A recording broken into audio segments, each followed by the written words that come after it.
balıkçı vardı. Bu kızlar buraya mı geldi?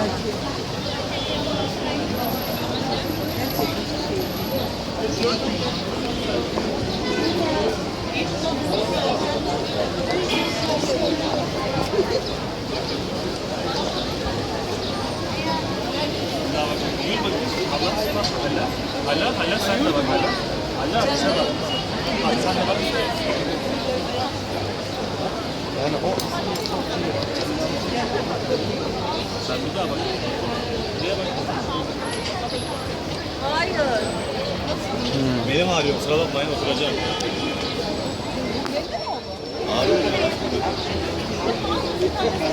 Abla yerden koydum.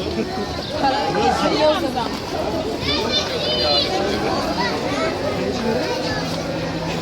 Oğlum tüm turunçları yedin ya sen ne yapıyorsun ya?